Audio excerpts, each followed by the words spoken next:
Hey! This is Just No Budol. Ngayong araw tayo sa mga nagmamalaking restaurants ng Pampanga, ang Abes Farm, kung saan nagsiserve sila ng mga authentic Pampangan dishes tulad ng sikat na binulo rice ng mga Aita. Tara, tikman natin ang masarap na pagkain ng Pampanga. Dito lang yan sa Just No Budol here at Abes Farm, Ayala, Magalang, Pampanga. Tara!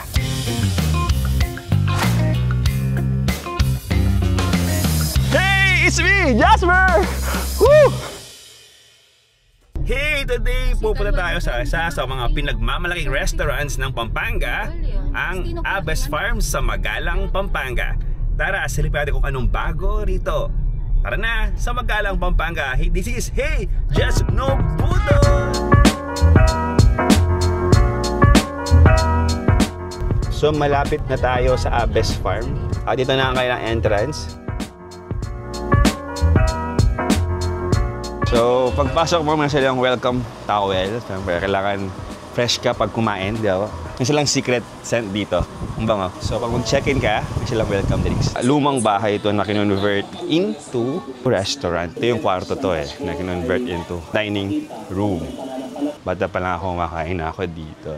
Isa rito sa pinaka-paborito kong restaurant sa Pampanga. Ngayon, kasama natin si Chef Frederico Raimundo, ang kitchen manager ng Abes Farm. Sir, ano yung mga dinner natin tonight? Ano yung prepare natin? Ito pong bulang lang bangus. Ano po siya, sa guava.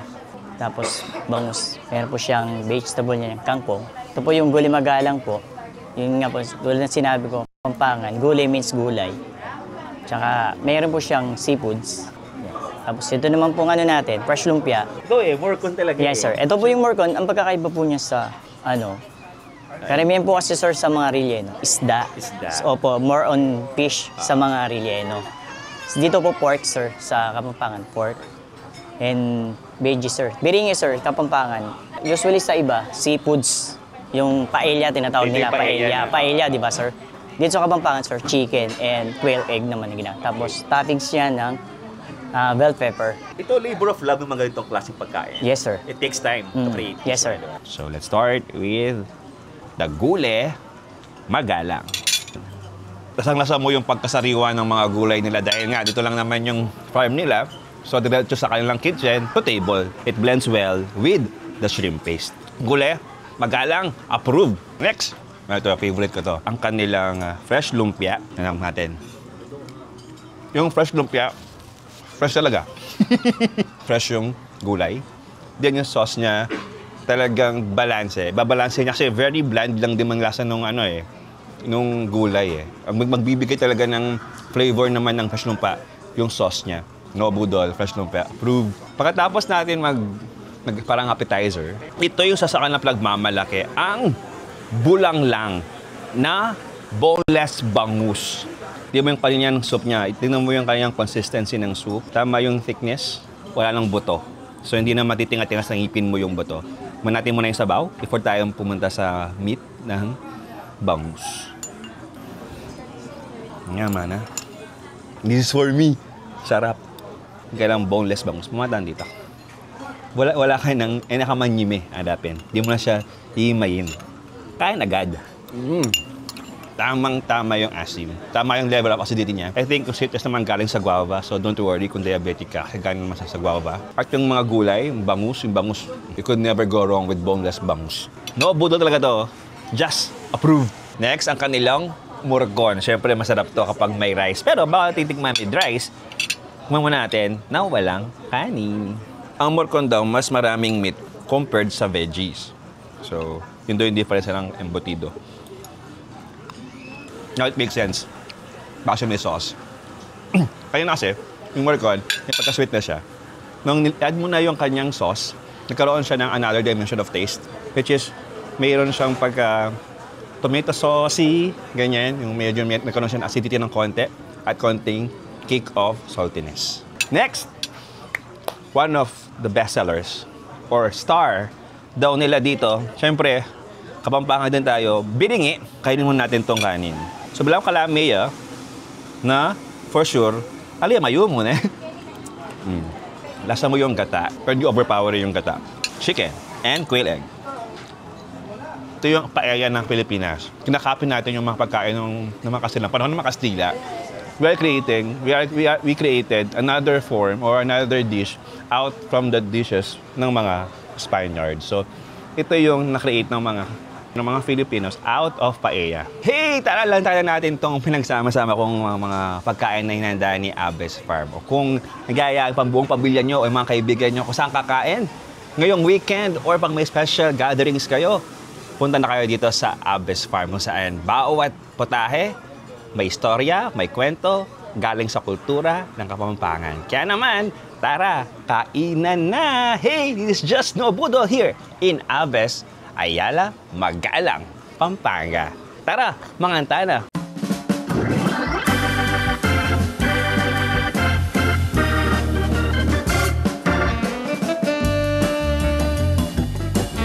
Sobrang mabsigo, brother.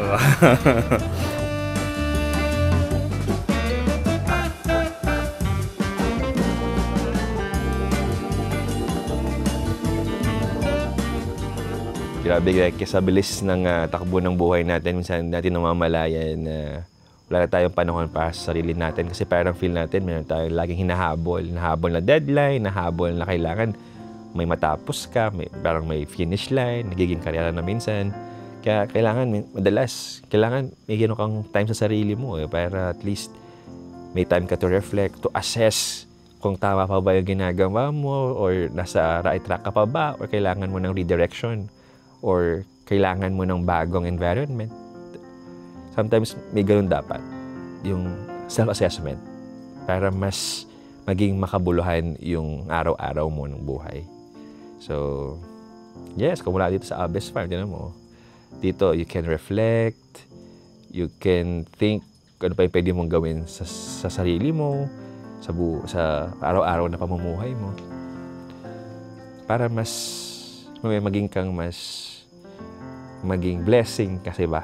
Kasi sometimes, before kang maging blessing sa iba, kailangan maging blessing ka mo sa sarili mo. No? Bless yourself before you bless others. Parang ganun. Parang you cannot give what you don't have, diba? You cannot preach what you don't know. So basically, dapat lahat nagsisimula sa'yo.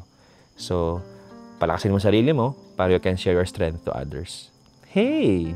Ano to? Bakit ganyan? Bakit? Yan nga, no, pagkatapos nga nating magsenti sa labas. Ito, time to take a rest and have a sleep. Kung ikaw, natutulog ka with kumot, more than one yung unan mo, may nakakama ka pa, may lampshade ka pa, naka-aircon ka pa, be thankful and say thank you para mas masarap yung tulog mo. Na hindi lahat nakakaranas ng ganyang klaseng tulog. Sabi nga nila, sleep is a luxury. If you have that kind of sleep, be thankful. Hey, tara, tulog tayo. Good night. Dahil morning person tayo, napaka-blessed natin makita yung mga bukang lawayway araw-araw na symbolize na parang everyday there's a new hope, may bagong pag-asa. Tara, jogging na tayo. Yan, so pwede tayong mag-jogging dito. So, ang approach ng Abes Farm is a holistic approach, no? Hindi lang sa masarap pagkain. Pwede ka rin mag-jogging gising mo na umaga. So, yung trail dito, medyo mahirap. Kasi paakyat, pababa. So, challenging. Pero kung talagang into jogging ka, ma-enjoy mo to.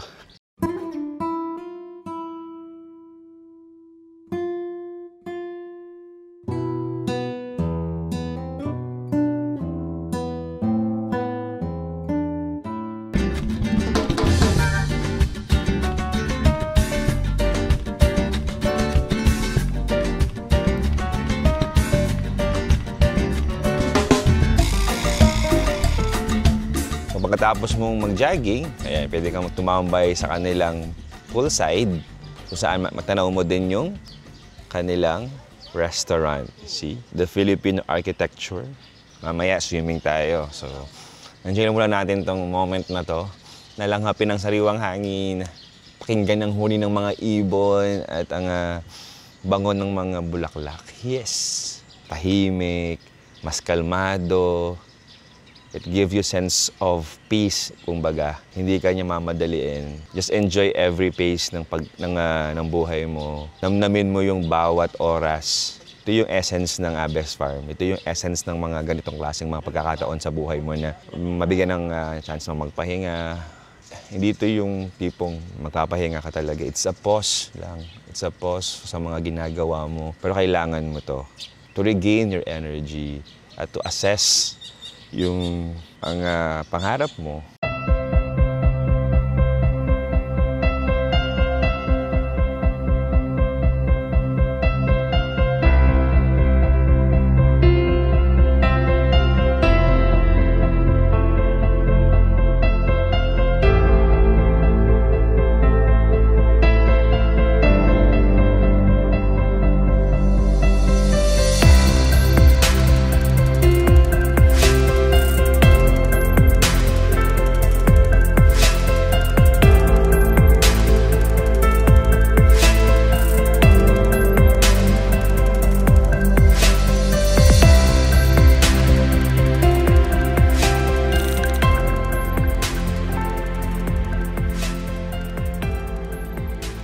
Nature is always there for you. So hindi mo naman kailangan magpakalayo-layo pa.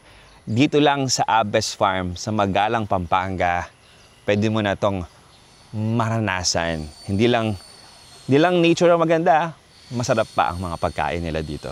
Hey! Ang Abes Farm is a lifestyle destination kung saan meron siyang cultural heritage, natural beauty, at Kapampangan cuisine.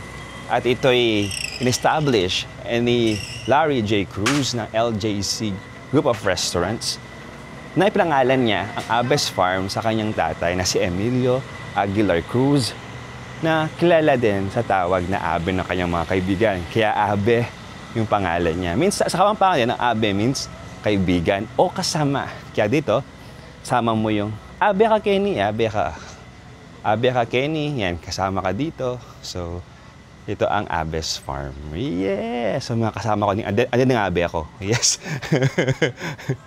So, Kenny, ito kimula din ang Abe. Manugin kang Abe mo. Yan, manugin kang Abe mo. Yatang babo. Siyempre, try mo natin ang kanilang bulalo. Yes. So, ito yung bulalo. Beef bulalo. Ayan. So, meron siyang repolyo, pechay. Meron siyang, of course, ito yung pampatamis niya, mais, sweet corn. Tingnan natin yan. So, kailangan mag-blend to lahat, no? Yung lasa ng mga nilagay nila. Together with, of course, beef stock. Ayan. Sarap ng bulalo. Hindi siya yung maraming parang mga residue. So, hindi siya kailangan bigyan ng toyo or ano pa, additional ano pang lasa. Kasi sakto na yung saltiness nung tsaka pagka-umami flavor ng bulalo. Tara, mangan, Kenny Abe. No budol, approve. Hindi pa tayo binudol ng Abes Farm. So no budol pa. Wala pang budol to. Let's proceed naman sa kanilang. Isa ito sa pinakasikat nila. Even yung mga celebrities, sila ito yung mga in-order nila. Ang pinapatok na plapla.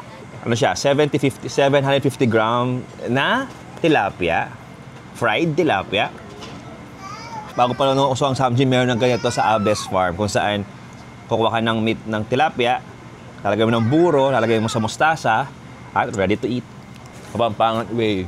Kung mahilig ka sa tilapia, sa buro at mustasa, ito ay para sa'yo. So it's no budol, sobrang parang appetizer na way na pwede rin ulamin. Just approved, no budol. Next, ito. Tingnan natin kung ang humba ng Abes Farm ay pasa sa panglasang Kapampangan. For Kapampangan naman yung nagluto nito. So, tingnan natin. So, ang humba ng Abes Farm, pata ng baboy. Ah, wow. Tender, oh. Lambot. Slow cook to for sure. Sweet yung sauce. It blends well sa sauce at doon sa meat ng pata. Sweetness, may bitterness, may saltiness. Lahat ng flavor you can taste in one dish. Saka pa, humba, no budol. Just approve, yes! At dumating na ang sa mga Kapampangan salad. Ito ang pako. Diba? Dito lang yan matitikman sa Pampanga. So, nakahalo na yung kanilang dressing or sauce. Fresh doon. Dito, tanim din nila to, Tanim nila ang pako. Sa bahay din ng ate ko may mga pako salad sa bakuran. So fan din ako ng pako. Kasi lagi may pako sa bahay. Yung iba, hindi nila alam pako. Ngayon, tikmanan niyo yung pako. Magbe-burst to sa mouth for sure. Crunchy. Lahat nagkakulot yung lasa. Ito yung salad na very Kapampangan, very Filipino, di ba? Kung ang Western, may mga Caesar salad, tayo mga Kapampangan, merong pako salad. Approved. Just no budol. Ang last natin, ang Benulo rice. Kapampangan din to. Ito yung mga dish ng mga kapatid natin mga Aita sa mga mountain areas ng Pampanga. Ito yung way na pagluluto nila. Benulo rice. O, ang bamboo shoot. Meron sila ang mga niluluto nila yung kanin through bamboo. Meron ng mga laman like shrimp, bamboo shoot. May wood ear. Kaya may siyang distinct flavor. No? Parang, anong flavor yun? Di ba? Meaning, hindi mo gagawa sa bahay yun. So, dito lang yan sa Abes Farm. So, ito kahit walang ulam, lalaban na to. Ang mga Chinese, may chow fan. Tayo, may Benulo rice. Ito naman, niluto sa bamboo. Ang pagkain sa Abes Farm, nila sila masarap. Cultural base pa sila. Pinapromote pa nila yung the way na magluto yung mga kapatid nating mga Aita o yung all the way ng pagluluto ng mga pagkain. Kung gusto mo makatikim ng mga authentic Kapampangan food, isa ang Abes Farm sa Pampanga, nag-offer ng mga original na Kapampangan, ng mga ulam at mga dishes. Wala akong bias. Lahat ng pagkain dito, no budol. Kaya naman, punta na kayo dito sa may Abes Farm sa Barangay Ayala, Magalang, Pampanga. Hey, this is Jasper. No budol. Tara na.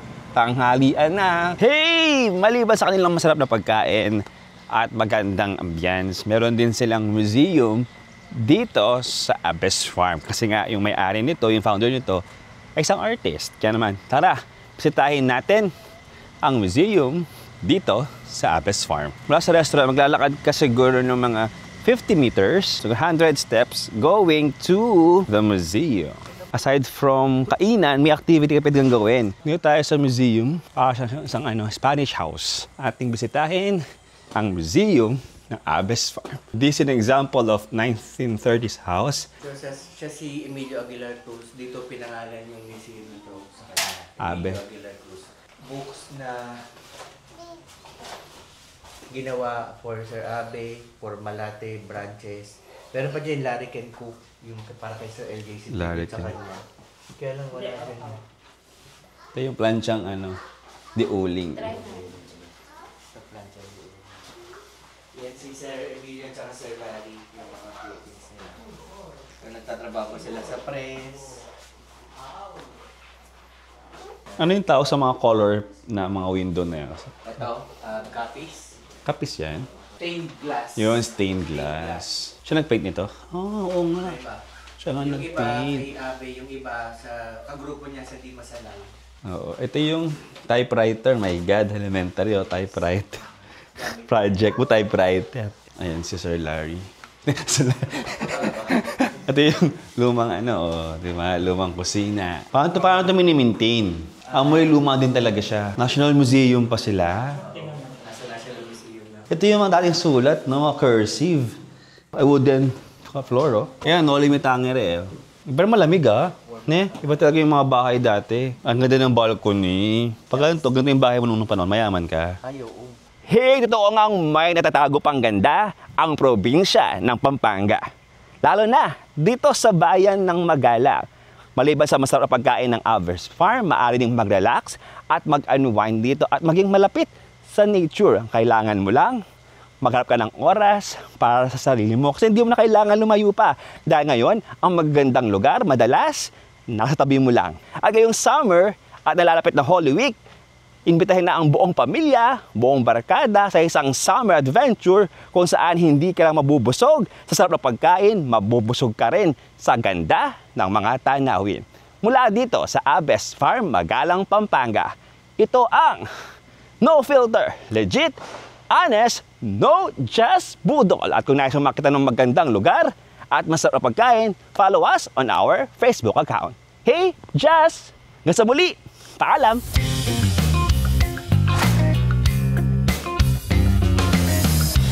It's me, Jasper!